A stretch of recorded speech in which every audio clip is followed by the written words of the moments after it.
I was recording. Hi guys. Of course it's me, Bella. Xoxo it be. I'm recording this on the computer today, so it might look like you might hear like noises or other things. Anyways, this video is about how I feel basically about being pregnant at 16 with Abigail and then being pregnant again at 18 with Bishop Jr.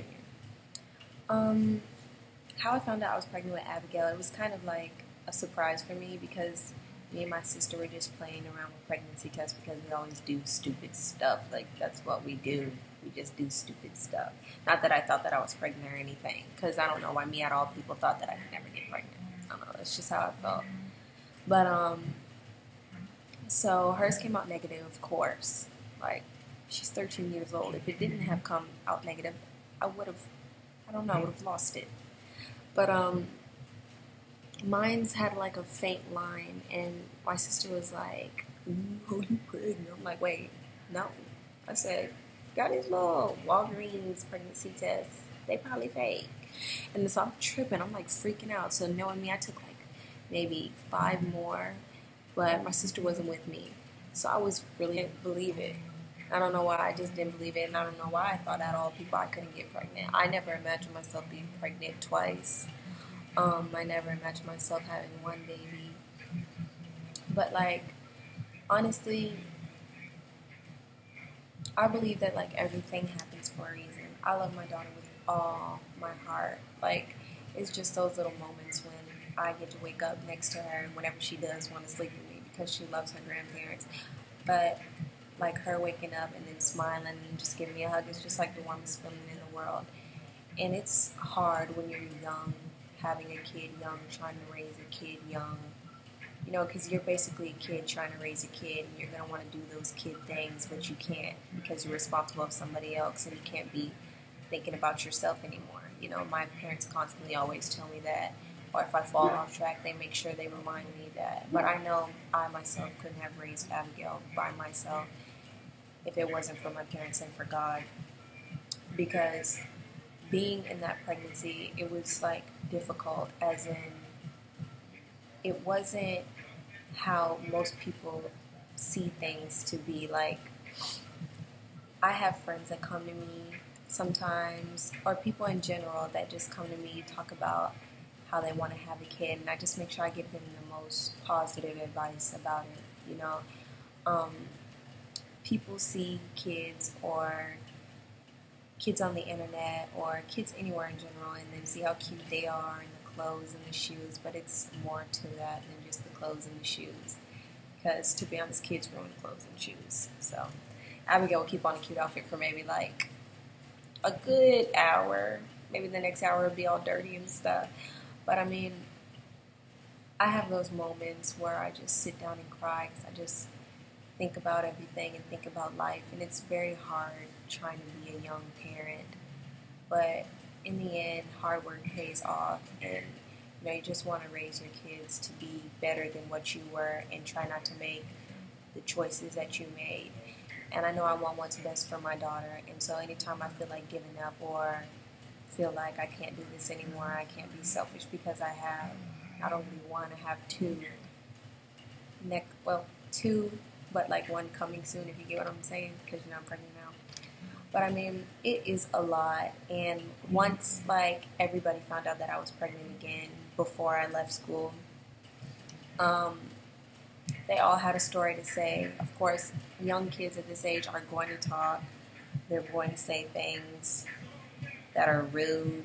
It's just people are infatuated with other people's lives rather than looking in the mirror or looking at themselves. And it was very hard walking around school with Abigail pregnant, because that was me 16 going into my sophomore year.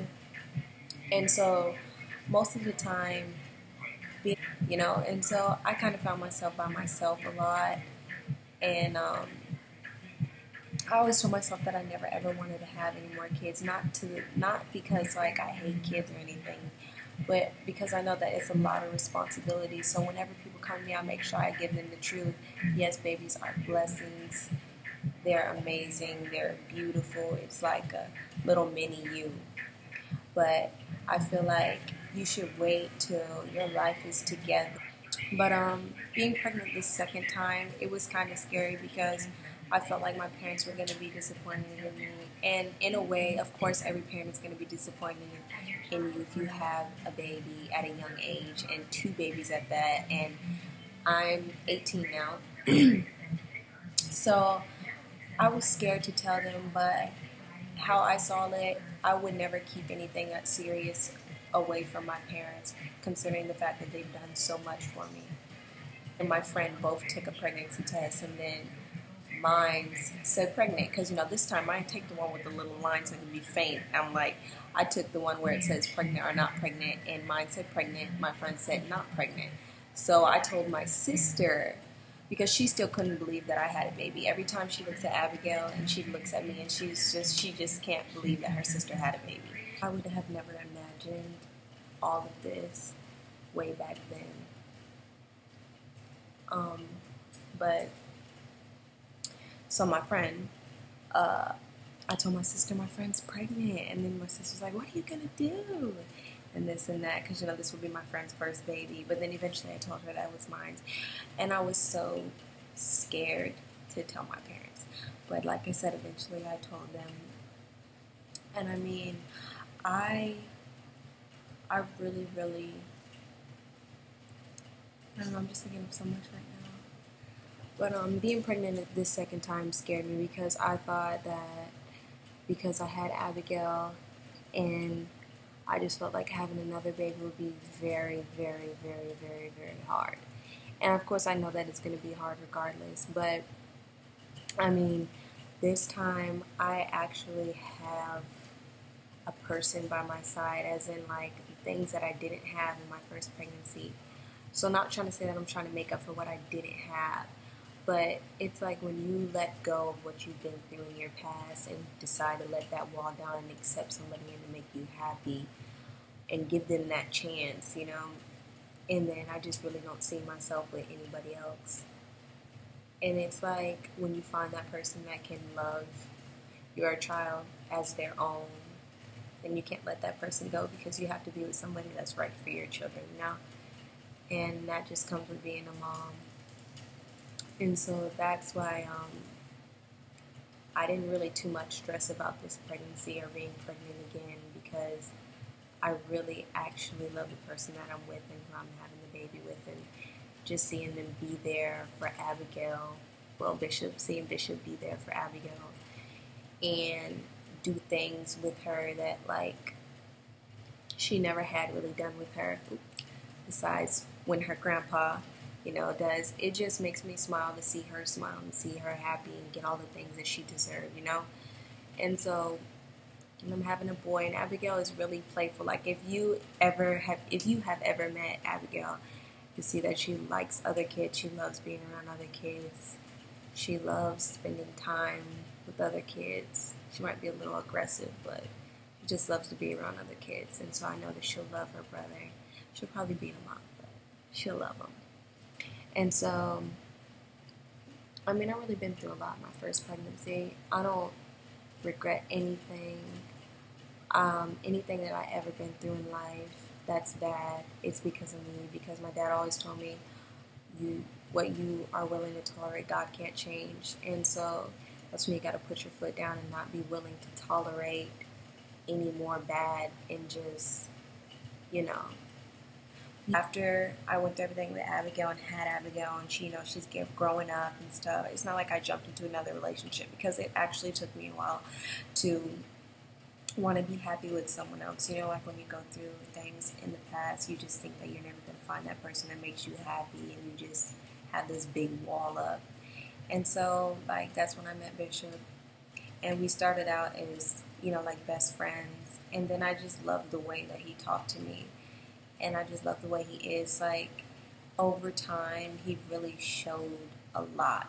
Even as my friend, he really showed a lot. It's not just about what somebody says. It's like how they show you. Like, it's like love, for an example. Somebody can't say they love you and they don't show it in their actions. There's just no point. So, I know a lot of stuff was probably said about me when I left school, because I heard it, of course. But I mean, nobody in the end knows what you have to go through at the end of the day. Um, and so people will judge you and say things about you or look down on you because of the decisions that you made. But at the end of the day, only God can judge you. And I hope that God is with me every step of the way in everything that I do in life, because I know nothing moves without Him. And it is very hard being a parent. So if someone told you that anything was ever supposed to be easy in life, they lied. I just know for a fact that I couldn't have done it without the support of people that I have by my side. And I really thank God for letting me meet Bishop, for accepting Abigail as his own. And I know he's going to be a great father to our little boy. It's just, I just want everyone to just make sure that no matter what, if they ever find out that they're pregnant, that you just make sure that you pray to God to help you make the right decision. Or if anything, make sure that you let your parents know. I feel like that's something that you should never hide from the person that raised you, the person that was there for you. Because at the end of the day, when it's all said and done, you have to go home to your family. So there's no way around it. And but I mean, at the end of the day, you'll have your very happy moments, but you'll be very sad sometimes, because you'll just think to yourself, how am I going to do this? Because life is literally no joke. I'm 18 now. Just think about in your future, when my kids are older, I have to be able to provide, like, for my parents, how they made sure I had a car and how they make sure I have a roof over my head and food in the kitchen. I have to do all that for my kids, and that's a lot of responsibility, because it's not just about yourself anymore. You know, it's about your kids. So I honestly think babies are a blessing from God, and they're so beautiful and amazing. And it's like the day that I saw her, I was like, wow. And it's crazy because you'll never think that something can, live inside of you. I know, that's why these girls are cool. How I feel about everything is, I just want everyone to make the right decisions for themselves, just because any decision that you make here on out determines your future and how things are going to be. And sometimes your decision making can hold you back in life, And I wouldn't say that my decisions held me back in life. It might have set me back a little bit, but I know that I'm capable of anything that I put my mind to, Anybody can do anything that they really want to do. So if you hear that person out there making excuses because they really don't want to do that, But I really thank the people that are on my team and support me, mostly my family, because over the years, being in high school, or just in general, you'll really see who your friends are and see who's really by your side when it really matters. And so I feel like God, in a way, let me have kids so I can have these little best friends, Like Abigail's like my best friend. She always goes in my closet and plays with my shoes. She's such a mess maker. But I'm going to vlog tomorrow if I go to the beach, and she's going to look very cute. But I just love her. She's like a spitting image of me. And it's just, long story short, I would have never imagined my life the way it is now if I was to look back. But I know that everything happens for a reason, and God can make something that you think isn't what you want it to be into something that's amazing. And I just thank God for everything. Let me go through everything that I ever went through and teaching me how to be strong. And you just have to know who you are and know what you're not willing to tolerate. Like I said, whatever you're willing to tolerate, God cannot change. You have to know deep down inside who you are and what you stand for, and make sure you have that standard so no one can take advantage of it in the wrong way. So yeah, that's pretty much it. I hope you guys enjoyed my video. If I left out anything that I didn't answer that you wanted me to answer, just leave it in the comments and I'll probably answer it in another video. But yeah,